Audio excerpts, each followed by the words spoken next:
પાસેથી જ્યારે જય વિદાય લીધી છે ત્યારે બે શબ્દ કહીને મારી વાણીને વિરામ આપી દઉં છું.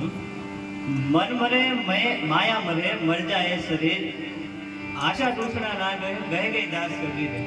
કબીર સાહેબે કીધું છે કે મન મરે માયા મરે મર જાય શરીર, આશા તૃષ્ણા ના મરે કહે ગઈ દાસ કબીર.